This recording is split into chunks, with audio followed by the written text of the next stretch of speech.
Continuando o nosso vídeo sobre ansiedade, eu vou falar agora do nosso quarto passo, que é para entender como a ansiedade ela também pode nos atrapalhar, né? Lembre-se de que não podemos eliminar a ansiedade, pois ela desempenha um papel fundamental em nossa sobrevivência, em nossa preparação para situações novas, né? Então, nós todos temos essa ansiedade, mas para muita gente, ela não é a causa de sofrimento. E quando ela não é causa de sofrimento, a gente chama ela de ansiedade adaptativa, que é aquela ansiedade que a gente tem, que é o comum, é o medo, é uma vergonha, às vezes o suarzinho de mão, mas a gente consegue se adaptar a ela, ter o controle dela. E existe aquela que, por outro lado, que tem pessoas que possuem uma ansiedade exagerada em algumas situações. E daí é considerada a ansiedade desadaptativa. Ou seja, a ansiedade que ao invés de ajudar, ela acaba atrapalhando, né, gente? Então, assim, essa ansiedade desadaptativa é aquela que vem o quê? Vem vários pensamentos disfuncionais na nossa cabeça. Tá, Tuane, o que seriam esses pensamentos disfuncionais? Pensamentos que não são, às vezes, reais ou que são de muita intensidade. Então, assim, eu começo a pensar que vai acontecer o pior, que se eu for lá em tal lugar eu vou passar mal, eu não consigo relaxar, eu vou perder o controle, aí eu começo a ter tontura, que é uma reação fisiológica, meu rosto vai ficando vermelho, vai me dando um nó na garganta, a boca vai ficando seca, a respiração vai ficando ofegante, vai dando frio na barriga, vai criando vários sintomas fisiológicos no meu corpo. Por quê? Porque eu tenho pensamentos que são desagradáveis, que são pensamentos que eu acho que eu não vou ter condição de combater essa ansiedade. Mas tudo isso a gente consegue fazer para ter um controle melhor e conseguir se dar conta dessa ansiedade, né? Por isso que é importante a gente lidar com ela, entender o que é ela, para poder saber que quando eu estiver quando eu estiver com esse sintoma, eu consigo entender, não, esse é um momento que eu não tô legal, mas é somente uma crise de ansiedade, vai passar, eu preciso fazer uma respiração, eu preciso entender a parte fisiológica do meu corpo e eu preciso modificar os pensamentos que estão na minha cabeça. Os pensamentos que são disfuncionais para os pensamentos funcionais. Tá certo, gente? Depois, então, o que eu faço para quando eu tenho essa ansiedade tão desfavorável? Eu tenho que fazer o quê? Eu tenho que desenvolver hábitos mais saudáveis para poder lidar melhor com essa ansiedade. Porque, como eu falei, a ansiedade ela é importante. Então, não vai existir ninguém que não tenha ansiedade. A gente tem que conseguir diminuir o nível para não se tornar patológico, mas não dá pra gente eliminar isso. A gente vai ter que conviver com a ansiedade. Até um pouquinho de ansiedade é bom, aquele friozinho na barriga, quando eu vou conhecer alguém diferente que eu achei bonitinho, falando para adolescentes, quando alguma menina vem conversar comigo, ou algum menino vem conversar comigo que eu me atraí. Então, assim, é importante a gente sentir aquele friozinho. E isso é ansiedade. Agora, em excesso, que eu começo a suar a mão, a ter calafrio, a ficar vermelho, a passar mal, aí não. Daí a gente tem que saber controlar melhor, né? Então, assim, a ansiedade exagerada e desadaptativa traz diferentes graus de sofrimento, mas felizmente podem ser controladas. Então, todas as duas, elas podem ser controladas. Como é que a gente pode controlar a ansiedade?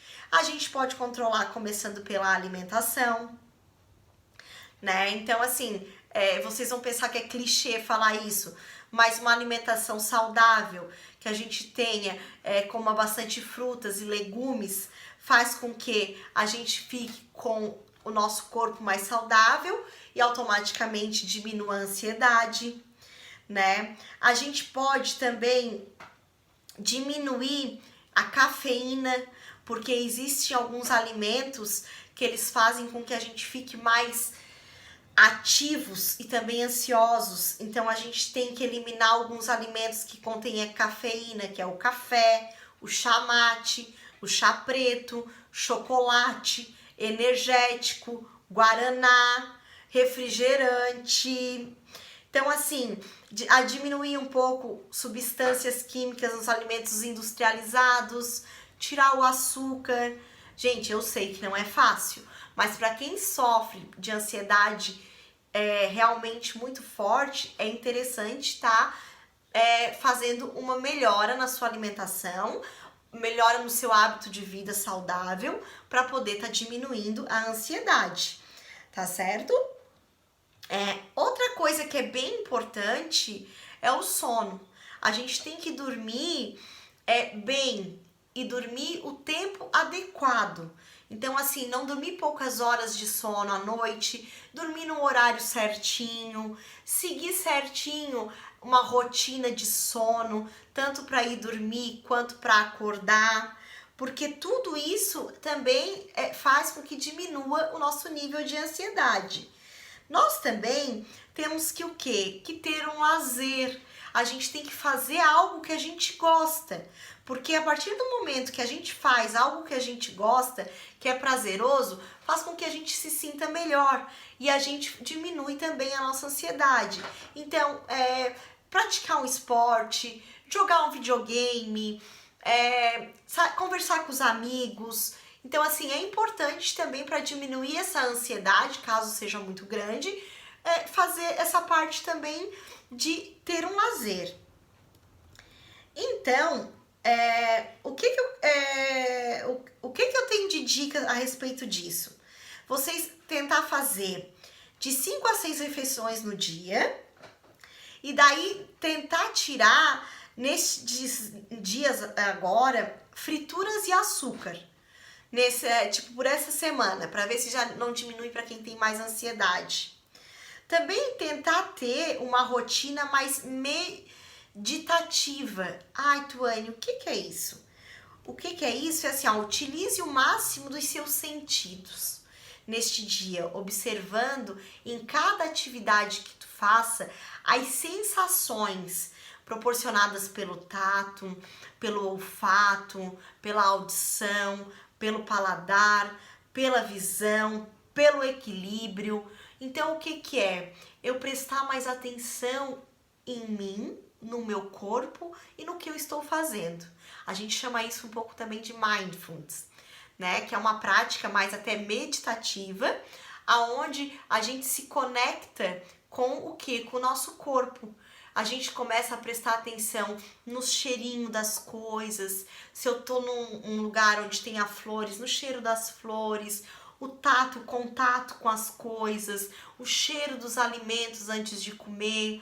Então, assim, se voltar mais para si, não ficar fazendo tudo correndo e mecânico, porque isso também gera ansiedade. Com a correria do dia a dia que eu tenho que produzir, que eu tenho que conseguir, faz com que eu fique uma pessoa que eu esqueça de mim, do meu corpo, do meu físico. E daí muitas vezes eu só vou lembrar dele quando eu tiver uma taquicardia, quando eu tiver uma palpitação, uma aceleração, uma mão suando. Então não, vamos prestar atenção no nosso corpo.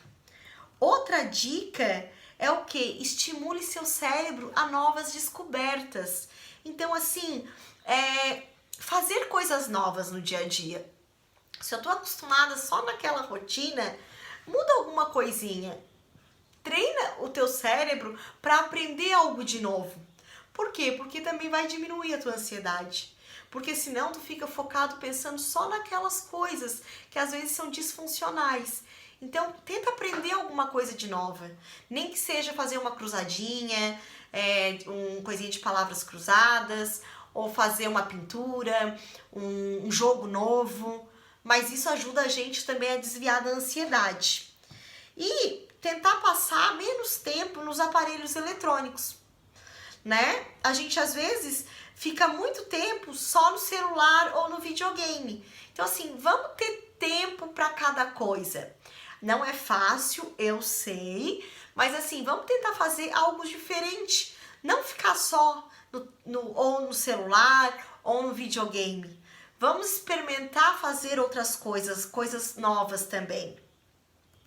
Por quê? Porque a gente precisa o quê? Reiniciar nosso cérebro. Senão a gente já acorda, já vai pro videogame, do videogame a gente vai pro celular, do celular a gente come. Então assim, não.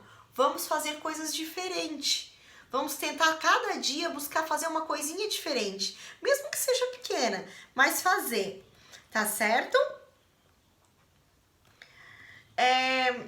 Depois, o sexto passo é o quê? Compartilhar suas preocupações. Como assim, gente? Lembre-se de que o controle da ansiedade começa com cuidados simples de saúde, como comer alimentos naturais, evitar os industrializados, dormir ao menos 8 horas por noite e reservar um tempo para um lazer relaxante, não é verdade? Que foi o que a gente conversou até agora, né? Outra coisa é compartilhar suas preocupações. Então, é conversar, gente. É procurar alguém de confiança para poder desabafar, para poder falar sobre o que pensa, falar sobre o que está sentindo. Porque a gente precisa ter essa entrega de poder dizer o que sente e pensa, até para outra pessoa poder estar mostrando, às vezes, será que esse tamanho dessa preocupação tem que ser desse tamanho? Será que esse teu pensamento tem essa funcionalidade mesmo ou ele é disfuncional? Então, a partir do momento que eu converso, eu consigo às vezes descobrir que eu não sou a única pessoa que sofro disso, porque às vezes também a gente pensa assim, não, isso só acontece comigo, e não, muita gente tem ansiedade. E também, às vezes, eu começo a ver que tem pessoas que têm problemas maiores do que o meu. E quando eu vejo que o meu problema não é tão grande, ele vai diminuindo. Porque, às vezes, eu faço o meu problema ser maior do que realmente ele é. Então, é aquela situação. Será que esse pensamento meu, ele é real ou ele é imaginário? É aquela pergunta que a gente já conversou, né? Então, assim, vamos procurar conversar com alguém, vamos procurar fazer com que a gente tenha um amigo, uma amiga, o pai, a mãe, alguém que a gente consiga conversar a respeito desses nossos medos para a gente tentar mudar e melhorar. E o sétimo passo é o quê? Não cair em armadilhas do pensamento. Eu sempre estou falando para vocês, então, dos nossos pensamentos, que tem os funcionais e os disfuncionais. Então, a gente tem que tomar muito cuidado para não cair nessas armadilhas. Porque a partir do momento que eu começo a acreditar nesses meus pensamentos e dar intensidade a eles, às vezes não sendo reais, eu vou ficando cada vez mais ansiosa. Então, lembre-se de que você não deve sofrer sozinho com a sua ansiedade. Procure o apoio e as experiências de colegas e de pessoas importantes para você. Por quê? Porque a gente precisa sempre, a gente nunca consegue resolver nada sozinho. A gente sempre precisa de alguém. Então vamos procurar alguém de confiança para poder conversar, para poder explicar o que a gente está sentindo, né? Vamos falar um pouquinho sobre o que eu sinto e o que eu penso? Vamos ver a pessoa certa, claro, para poder falar isso. Procure ajuda. Se não tem condição de procurar ajuda de um profissional, mas procure alguma amiga, algum amigo, o pai, a mãe, alguém que possa estar orientando, né? Para poder estar ajudando vocês. Então, assim, vamos sempre estar pensando e repensando se aquele meu pensamento realmente ele não é uma armadilha para mim. Se ele é uma ideia boa ou ele é uma armadilha que faz eu me fechar ou faz eu ficar com medo. Então, gente, repense muito, tome cuidado com os nossos pensamentos, porque eles tanto nos ajudam quanto eles não nos ajudam. Então, assim, vamos evitar o pessimismo, vamos fazer com que a gente consiga, mesmo de uma situação que não seja tão boa, tentar olhar algum lado um pouco melhor. Vamos tentar evitar tantas cobranças, essas cobranças às vezes impossível. Às vezes eu quero ser o que eu não consigo ser, ou eu quero ter o que o outro tem e eu não consigo ter nesse momento. Vamos agradecer pelo que a gente já tem. Vamos ser pessoas gratas. Vamos parar de se cobrar tanto. Não é que a gente vai ser irresponsáveis, não é isso. Eu não vou deixar a minha responsabilidade de lado porque eu não preciso cobrar. Não, eu tenho que ter um limite para isso. Mas tem coisas que não deu para fazer agora, a gente faz depois. A gente começa a se cobrar menos. Destaque o que é de negativo e não se aproxime, não fique próximo de pessoas que são mais tão negativas. Evite pensamentos negativos. E outra coisa, a gente tem que tomar cuidado com os pensamentos tudo ou nada. Você já deve ter ouvido pessoas chamando alguém que é tudo ou nada, ou talvez radical.